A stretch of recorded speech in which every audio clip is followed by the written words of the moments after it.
Hello, and welcome to Power Speaking Live. I'm Carrie Beckstrom, the host of this monthly series and the CEO of Power Speaking Incorporated.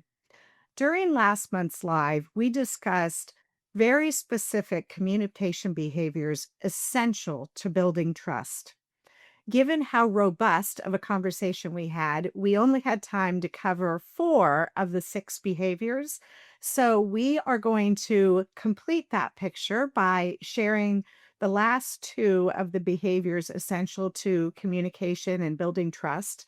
And then we're going to shift gears and talk about something that's often more difficult, and that is rebuilding trust when it's been broken. Because no matter how skilled we are at this, things do break down, just like you saw with the video at the opening. Hopefully, that did not cause our audience to lose trust in us.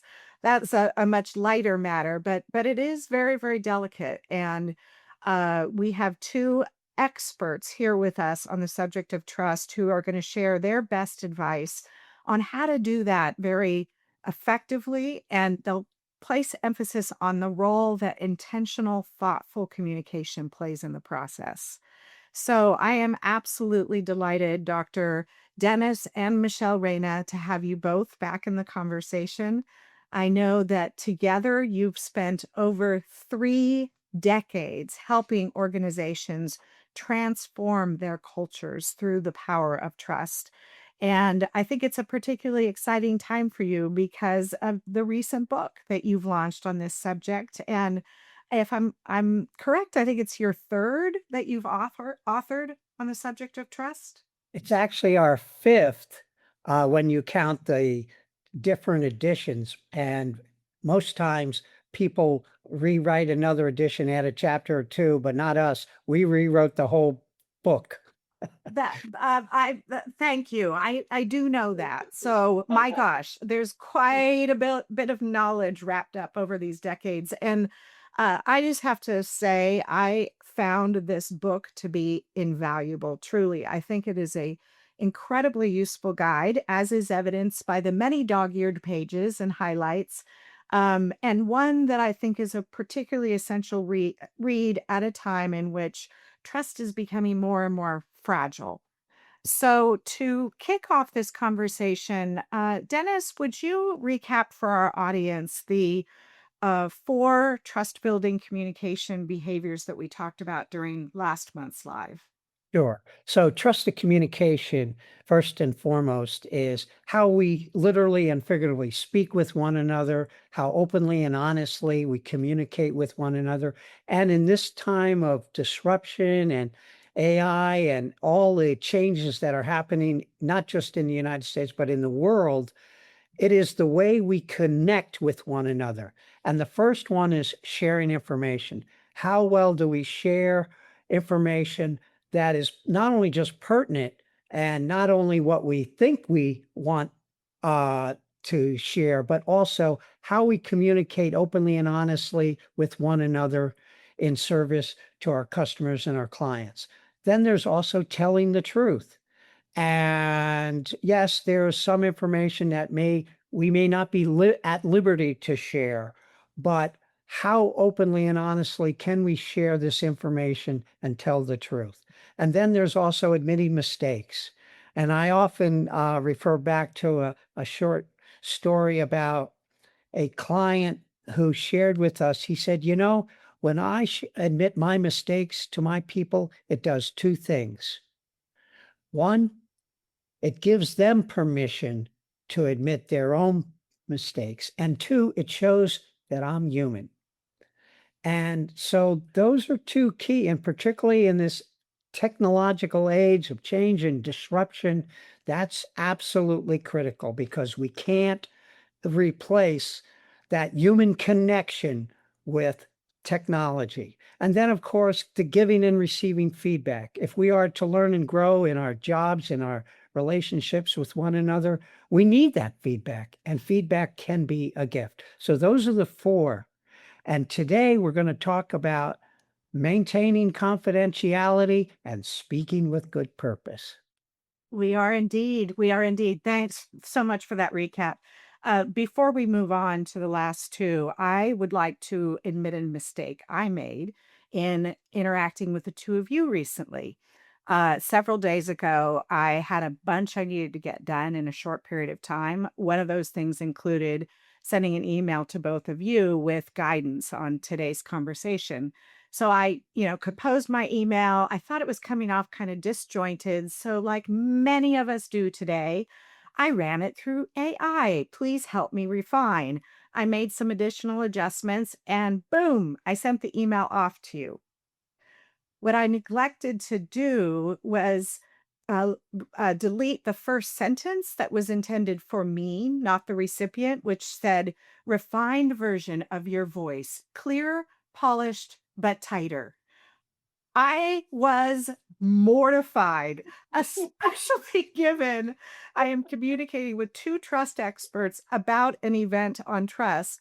And it is kind of humorous. I hope I am not the only person that's made this mistake, but yeah, but it made me really caused pause because I pride myself on being a very authentic um, communicator. Yet I do lean into AI sometimes to help with the speed, with the efficiency. So, what are your I'm curious to know how that landed with you when you open up the email, that's the very first thing you see. And secondly, just what are your thoughts on how we continue to maintain trust while leaning into a tool to communicate? Michelle, you want to go first? Well, Carrie, I when I received that note from you and I read that little header, I actually loved it because, I have an extraordinary amount of respect for you, and I have this treasured relationship where you're a colleague that I admire and I respect, and you're a friend, and we sometimes can talk about pretty dresses and hair and makeup and things like that. So when I read it, I said, "Oh wow, this is awesome. Carrie's giving me a little bit of coaching." And so it kind of put me a little bit on my, "Oh, okay, I gotta really be prepared, and Dennis and I are gonna have to make sure we have our game together." And so I actually embraced it and I loved it. And it actually, inspired me to be well centered and grounded to join today. So thank you. Oh, And okay. Carrie, I didn't think anything of it. I thought that, hey, why not? Absolutely. Okay. But I love All your right. question Well, about it. go ahead. Oh, I'm sorry. I loved your question about AI. AI, because today we are going to talk about speaking with good purpose, and I think you just did a beautiful job of modeling that.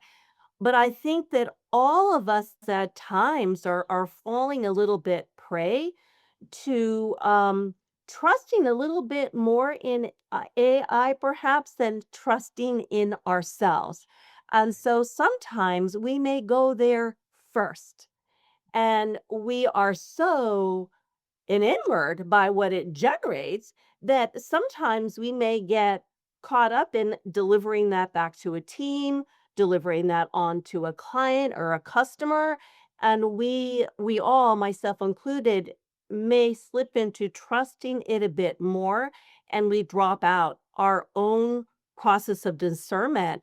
So sometimes what Dennis and I are finding in teams that we're supporting today, it's a prime opportunity to speak with good purpose when some team members are on the receiving end of what they actually experience as half baked. It's really not in alignment with what we're working on. This is not in the highest service to our customers. So rather than being served with efficiency and effectiveness, they're having to rework and circle back around. And so it's really not saving time. In some cases, it's adding to time. Yeah. Mhm, And mhm. and for me, we have to start, and this is, a lesson that I'm continuing reminding myself, particularly in this crazy age of AI is we've got to start with our own knowledge. We got to start with our own body of work and information, that what we know to be true and what we know and have proven and have tested over the years. Then we can turn to AI for the polish or for a perspective or for a point of view that we may not have thought of or at that moment not have reflected on.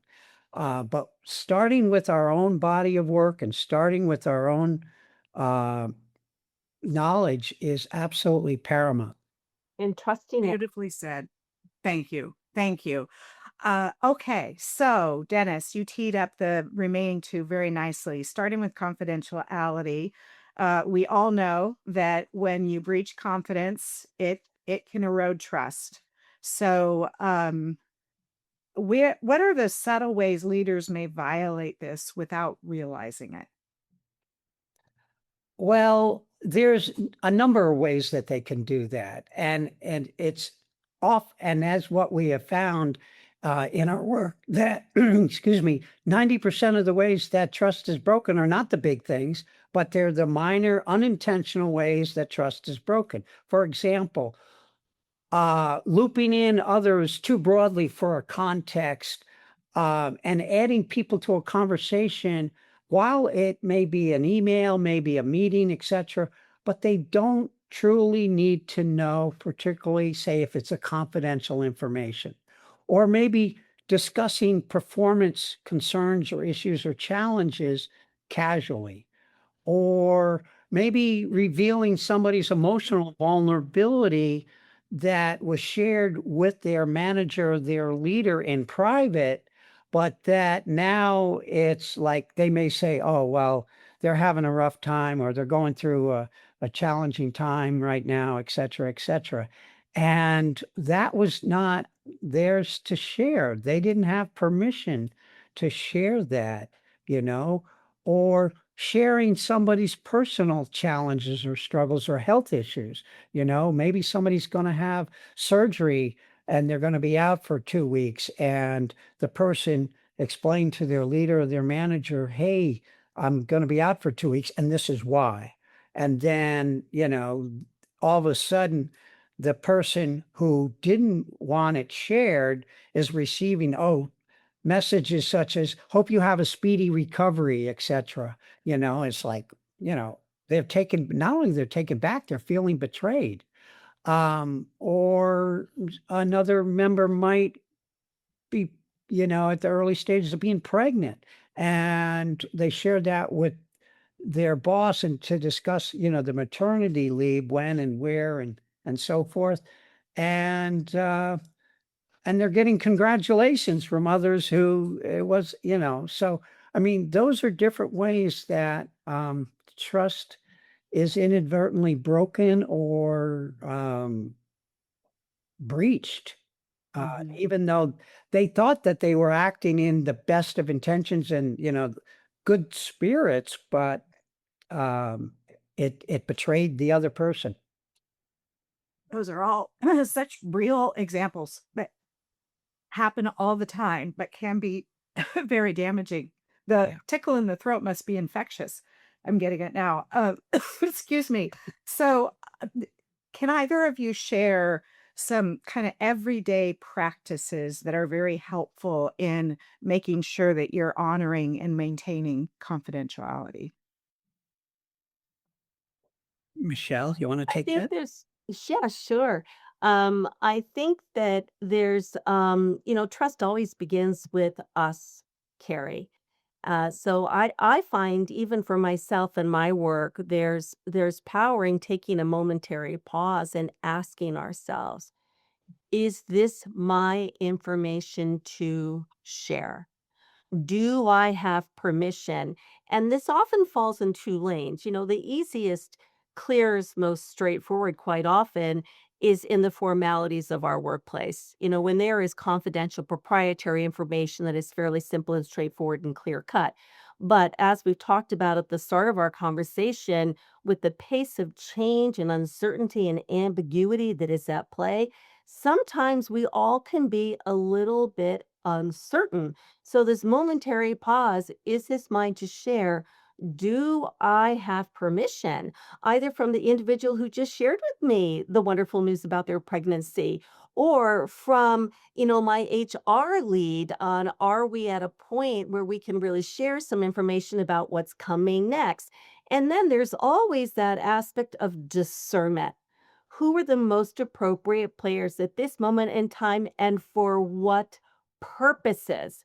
What is always the intentionality behind that? Because we don't want to breach a confidentiality that fuels the grapevine and the rumor mill. We always wanted to have some constructiveness.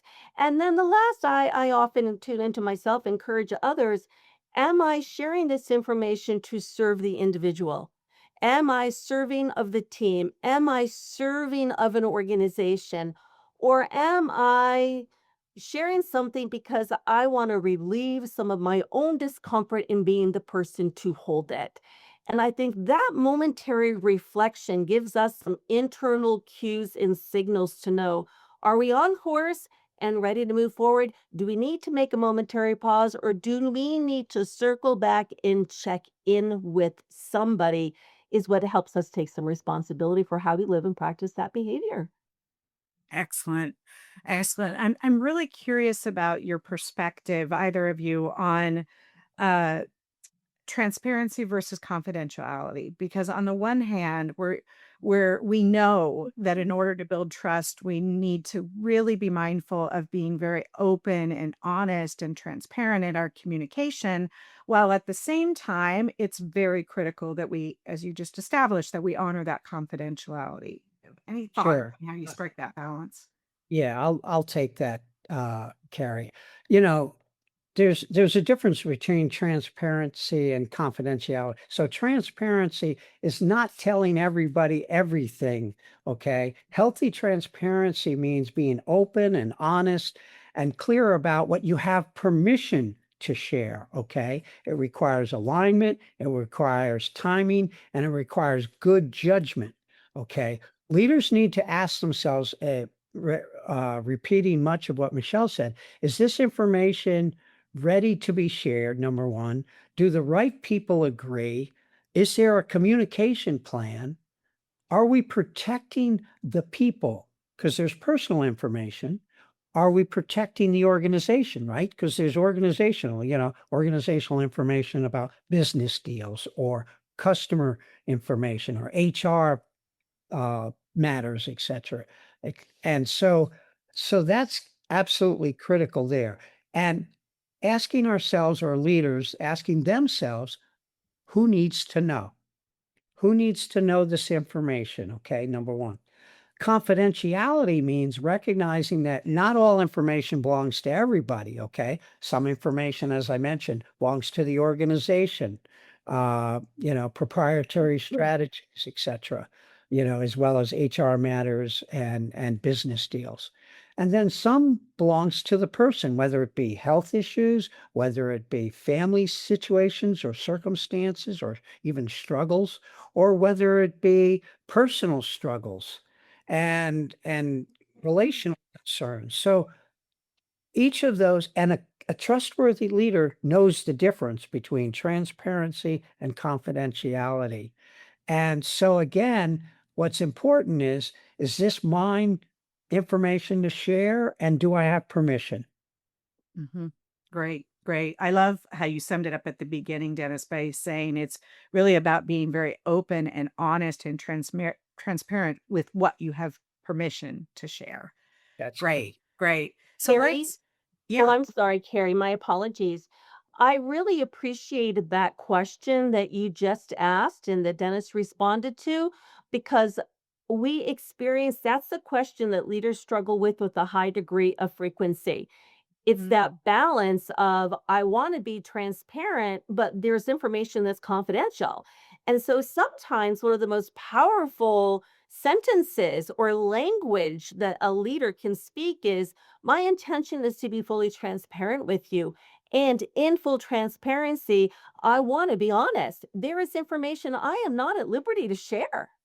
There are details and there are things that are in flight that I'm not able to share. But my commitment to you is that I will share those the moment I am able. Because people can sense, there's always that visceral kind of a feeling. So a leader can actually instill confidence and quiet some of the anxiety and still some of the stories that we all tend to make up in our mind when there's that degree of transparency, and that's a beautiful companion to honoring and maintaining confidentiality.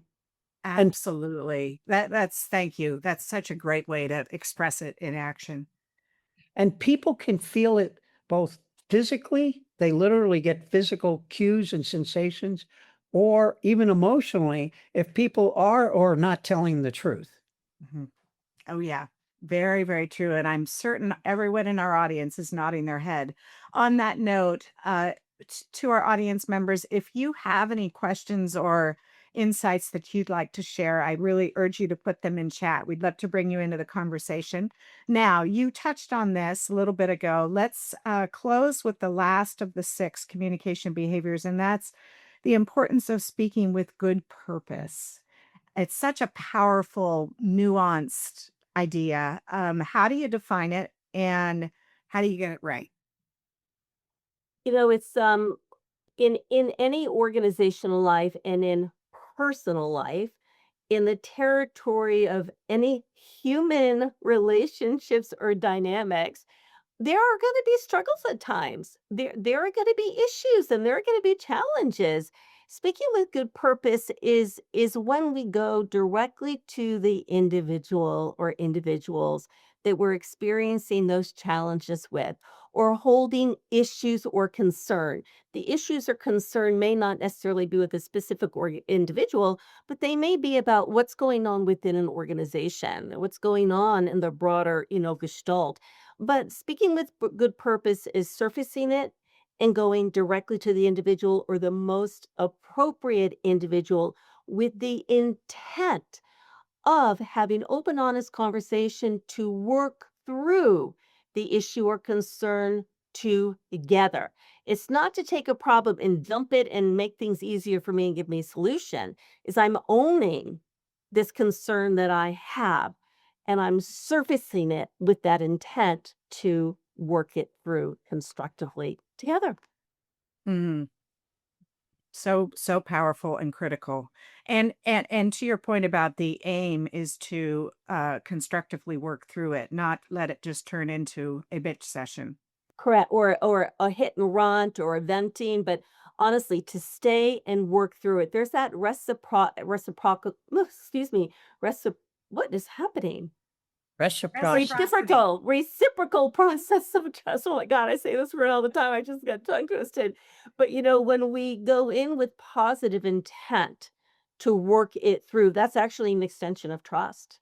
That it Mhm. actually is I'm extending my trust in you to have this open, honest conversation around what's troubling me. And then we open the door to be the recipient of that trust being returned to us.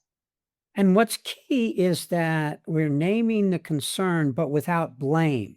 Okay. Mm. So often, oh, he did me dirty or he stabbed me in the back, felt like I got kicked in the. So it's about acknowledging and speaking and addressing the issue without blame, but also being clear about the impact on people, the impact on those involved, etc.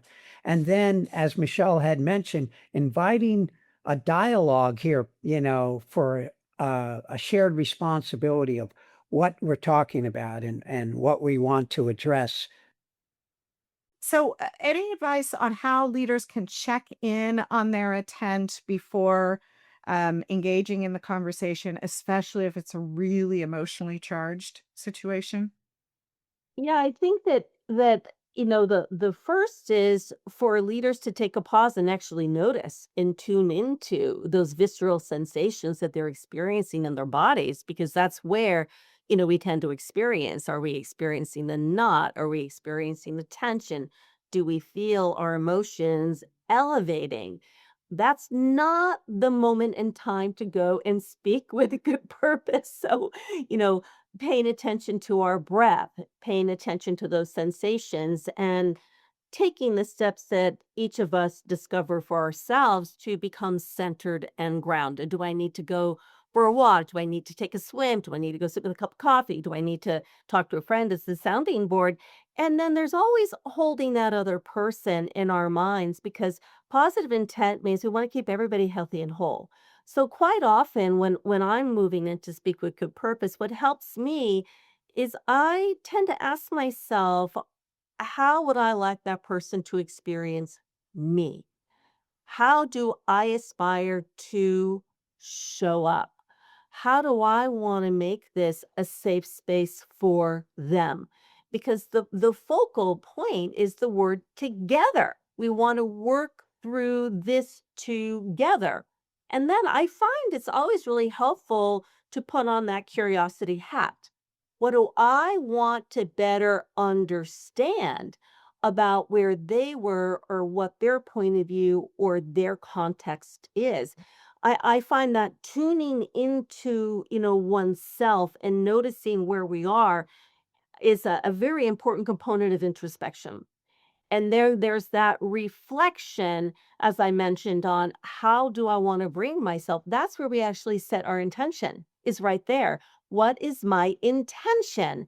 And then we focus on the other person. How do I want them to experience me? And these are things, Carrie, that might take, we might move through in a minute. But if we're noticing something, we got to give ourselves the time and space that we need to be ready and prepared. And what's important is when in reflection, whether it be a leader or an individual, is, do you want to hurt and punish this person for what had transpired, or do you want to help them learn and grow? And hopefully, as leaders, we're helping to develop our people and helping them learn and grow. There's a, Absolutely. a a quick little example that comes to my mind that I think is a wonderful piggyback on the chat we all had earlier today about AI. There's a leader that I work with who was sharing a couple of weeks ago some concern that he had around some patterns and dynamics that he was seeing bubbling up within the team and some frustrations that he was noticing in people struggling with one another in the use and application of AI. Frustration in handoffs, frustration in what others perceived as incomplete, frustration of people bowing out early on a Friday afternoon because they get everything done so fast. They're heading out for the beach or wherever it is that you happen to sit at this time and space in the world. And so the leader was kind of getting, a little pissed off about what he was perceiving as being, people being taken advantage. So he had to kind of sit with that for a moment. And what he chose to do was bring the team together and speak with good purpose. And he had himself, in check, if you will. But what he did was he surfaced his observation as a question that he would like to better understand, and then invited an open conversation with the team to dialogue around how are we all experiencing ourselves engaging with these tools. And back to the question you said earlier, Carrie, is where are we actually dismissing some of our own knowledge? Where are we actually dismissing some of our own skills and talents? And where are we actually lowering the output of our team? So it was a very powerful surfacing of an observation with positive intent in inviting the team into a creative dialogue where they were able to arrive at some agreements. They were able to, calibrate their alignment and really lock hands on how we're going to really support one another to use these tools in the most appropriate and effective way together as a team. That is such a great, powerful example, and I mean, just so very relevant to what countless organizations are going through right now, and it could have been handled very, very differently with a very different outcome. What It was a choice point, Carrie, because when the leader was a bit charged, there could have been a reprimand. Exactly. There could have been a reprimand. It could have been a, pretty heavy hand, but he chose it there had not been considerable harm done in terms of a deliverable to a client or a customer. Yet, if he had not stepped in, there was one not too far down the road. Right, right. And I know so much of your work helps to build stronger, healthier cultures. And that's just such a great example of how Yeah, serving that culture and yeah. protecting it versus causing an erosion. So I'd love, in closing on this, because I want to make sure we have time to talk about the next weighty topic, and that Yes. is importance of rebuilding trust. So, of the six communication behaviors, share information, tell the truth, admit mistakes, give and receive feedback, maintain confidentiality, and speak with good purpose. In your experience, which one do leaders struggle with the most and why? Oh, hands down, speaking with good purpose, because it's the most difficult because it requires a deep self-awareness of a leader or an individual, and also a willingness to reframe with compassion. So often, we may be at the brunt of something and, we want to get back, we want to get revenge, we want to get even, quote unquote, and so forth. And often leaders, when they're communicating, if they're communicating when they're stressed or they're multitasking or they're defending themselves or protecting their authority or even just reacting emotionally, they're not gonna be in the best place. They gotta get into that state. They gotta get into that, and as Michelle said, center and ground themselves, right? Because the challenge about communication, first and foremost, it's an emotional discipline before it becomes a communication one. And it requires self-awareness and it requires conscious choice.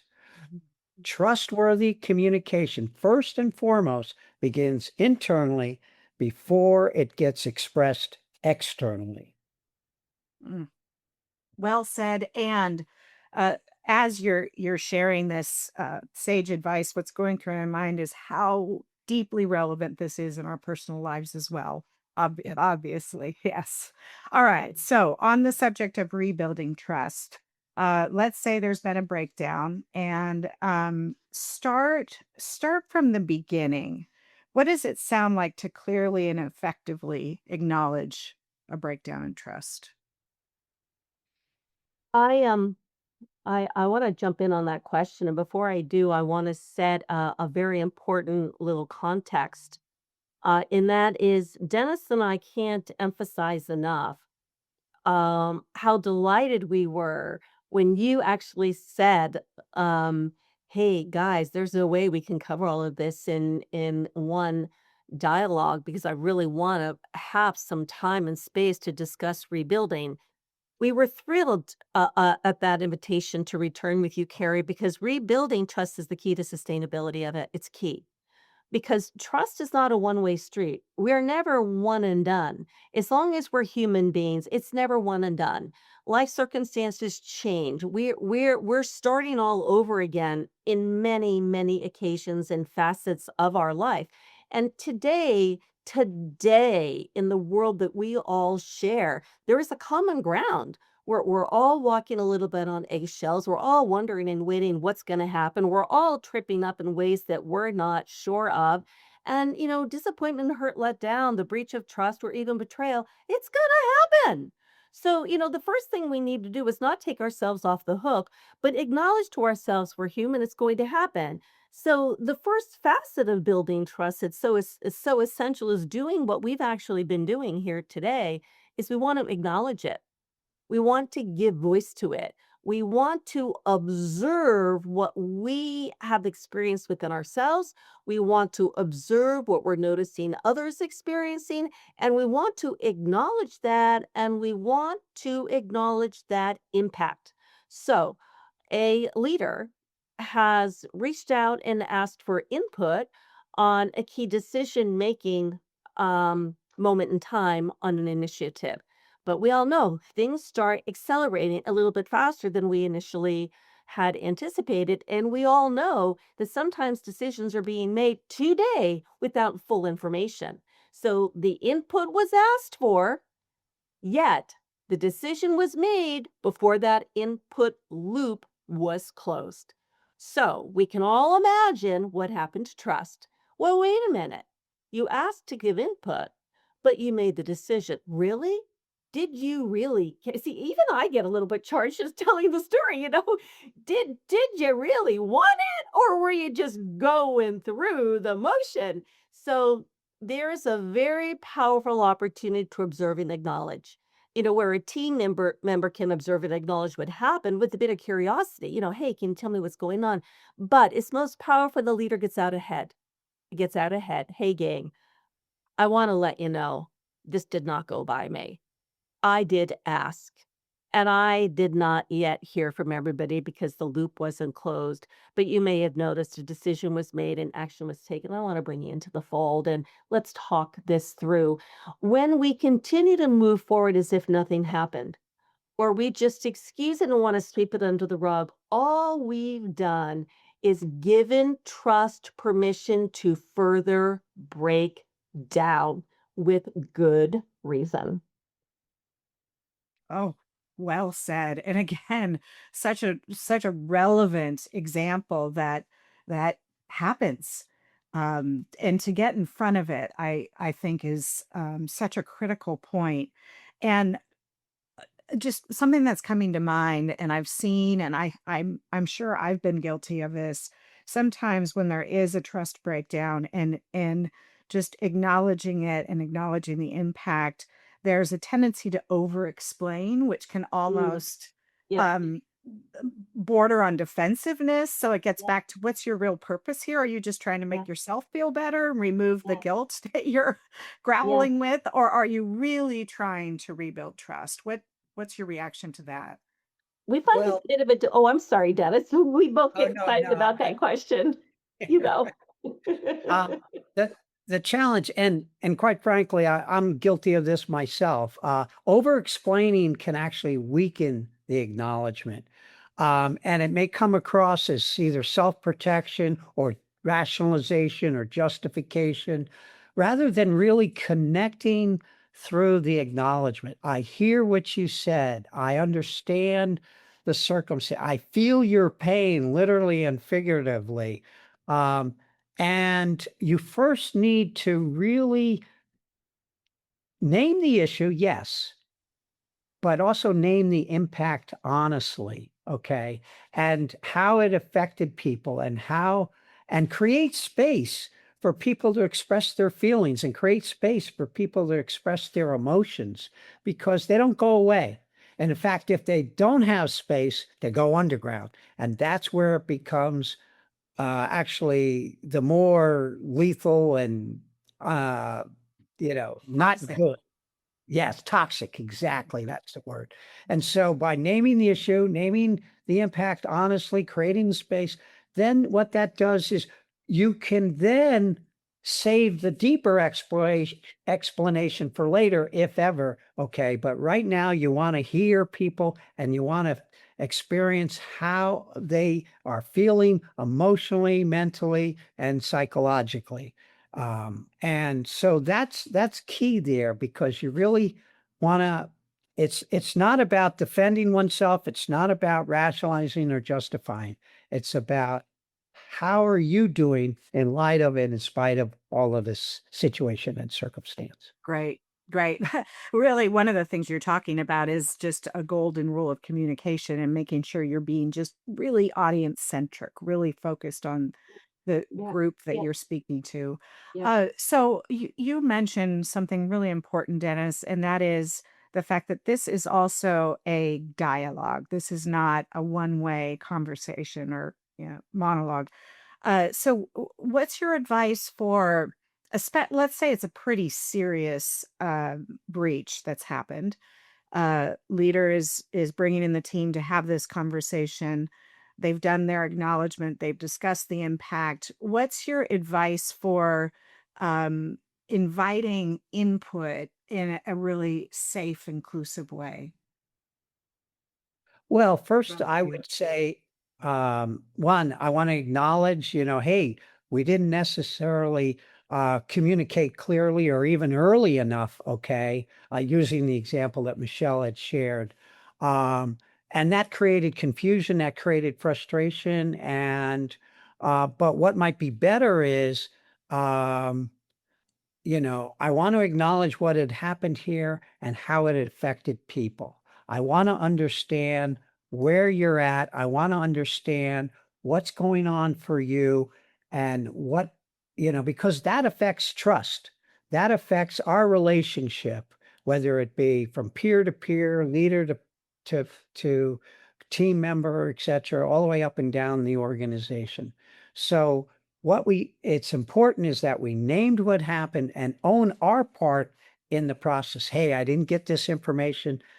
I didn't share with you that parts of the decision were being made or other parts were being made concurrently, for example.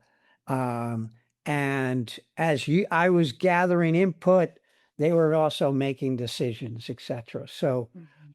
it's not about excusing. It's first and foremost, how did you feel? I want to acknowledge the situation and how did you feel in that circumstance? Great. Great.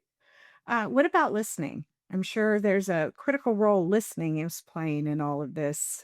Any specific strategies for making sure that you're staying really present and taking in the information? Well, listening is not a passive act, but yet it's the first act of any kind of rebuilding, restoring, or repairing trust.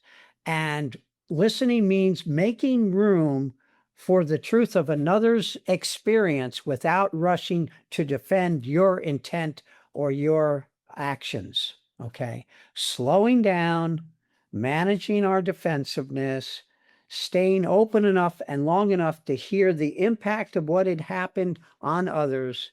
And the goal is not to agree to every detail that they're sharing, but it's to understand how the situation was experienced. Mhm. I want to make sure I understand how you felt from your perspective, which could be said, or um, I'm what I want to understand is where and how were you feeling frustrated, etc. Or I can, and then you can say, I understand now why you were feeling frustrated or how you were feeling excluded, etc. Tell me more about how you Mhm. felt that was most difficult or most disappointing, etc. Given that we're trying to have a two-way dialogue here. What do you want me to what do you want me to understand that I may be missing, if from your perspective? Great. Yeah. So obviously, a really critical thing is being genuinely curious and seeking to understand as part of that conversation. So, another critical part, of course, to rebuilding trust is focusing forward and communicating commitments. Any advice for how to effectively communicate those commitments that restores confidence? I think there are a couple of things that I find important is I think I can say announce this word, pronounce this word correctly now, is the reciprocal aspect of trust. So, there's a part of when there's been the observation and the acknowledgement of something occurring and in the listening with full presence in the way that Dennis has discussed it. Those are all stepping stones, feelings and emotions and that curiosity and what we're able to come and know and see and understand about one another and the situation is really the stepping stone for how we may work, how we may move through together. It's where we can sort of come and begin to look at how we can have synergy. This is what I see that I own. This is what I've come to understand is my part, and these are some things that I'm going to commit to. I intend to, update the team in our weekly team meetings. I'm going to build in some focus time in our one-on-ones. But let's chat about how we can do this together because trust is a two-way street. We are talking about a relationship. So, in moving forward, it's not about one person taking full responsibility. And now we're all going to sit back and wait and watch and see, are they really doing it? I'm going to just check this off the list is how do we support one another? How do we catch one another? This is my piece. This is my commitment, my intention. How can we build this bridge forward with one another? So the pathway is one of support, it's one of synergy, it's one of catching and helping. Now, if things continue to fall apart, now we're having a give and receive feedback conversation. But it's that space of compassion, Carrie, and having that moment of curiosity. We don't ever take each other off the hook. We don't. We don't take each other off the hook because when we do, that really is saying, I don't really trust you. I really don't. So it's helping us all rise and lift with that space of curiosity of what we're going to discover and learn and grow together and that compassion in holding and moving forward. You're really helping me to appreciate how reciprocal this process needs to be for it to really work. And, Yep. as someone that's been in leadership roles for decades and decades, I think I tend to think more about what's my ownness and responsibility in rebuilding this, which of course is critical. Yep. Uh, I really like the emphasis though on how are we going to work together Yep. to ensure this works better in the future. Excellent. So Because oh, Carrie, I'm sorry, just really, really quick, and then I know we need to go. I think it's a really important comment that you just made for everybody, is that we all don't have 100% responsibility. And people in leaders, especially people in leadership positions, particularly, the kind of leader that I know you are, there can be that tendency of us to take and own more. A part of the responsibility that we have as leaders is yes, we take what is ours to own, but we support and help others to take that is theirs to own. yeah. So well said. Oh, this is such a rich, important conversation. I have two more.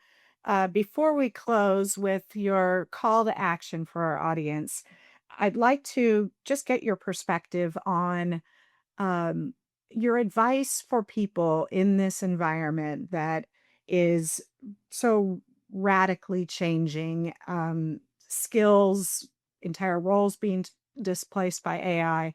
What's your advice for when people are starting to flounder and lose trust in themselves, specifically their ability to continue to be relevant and add value within an organization?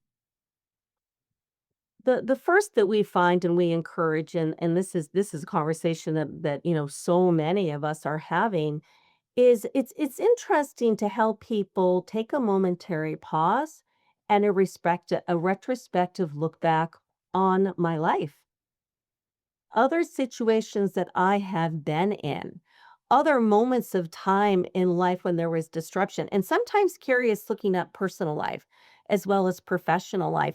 And in what situations did I trust in my literally take an inventory? In what situations did I trust myself? What did I learn about myself? What do I know is mine to own and take and carry along with me? What is the truth about me and my knowledge, my intention, my skills, and my goodwill that I can more deeply own and claim that nobody or nothing can really take away from me? Having that as an inventory is so helpful to holding that as a reference point for how I can now bring this into this situation. And we've talked quite a bit today about naming and claiming, giving permission, in a meeting to actually name in what situations am I finding myself feeling most vulnerable? Where am I actually questioning my trust in myself? Bringing that in and giving permission for that actually is extremely powerful in finding our way back to trusting ourselves. Mm, wonderful. Dennis, anything you want to add? I just going to say, for us is, when you start with yourself and look for a trust moment, because every email, meeting, decision, response, etc., is an opportunity to either build or break trust. Okay. And because trust isn't built accidentally, it's built intentionally through our everyday actions. All right. And so, you know, starting with ourselves, where is there an opportunity to speak with good purpose instead of avoiding an issue or concern? Where is there an opportunity to invite someone into a trust conversation rather than making an assumption at a distance? Or where is there an opportunity to take the first step to rebuild trust by acknowledging what's happened, listening to understand, and then making a commitment that you will actually keep. Mm, those are all wonderful closing advice. Michelle, what's your call to action for our audience? I would love the call to action to actually be take a pause. Give yourself permission to carve out a window of time and latch on to a piece of what we've discussed. Tune in to yourself. Reflect on what it is that you have within you. Reflect on what it is that you know and that you have to bring to your relationships that nothing can ever really take away from you. Nothing. Give yourself that permission and write it down and get it in front of you and use that as your reference point for how you then move forward and act in the world in some of the ways that Dennis has encouraged you to. Oh, thank you both so much. Thank you to our audience. This has been just such an important, rich conversation. And I encourage our audience to tune in next month for our Power Speaking Live event. And if any of you have specific requests in terms of communication related topics you would like us to feature in upcoming lives, I encourage you to reach out to me personally or put something in chat. Have a wonderful rest of your day or evening. Thank you.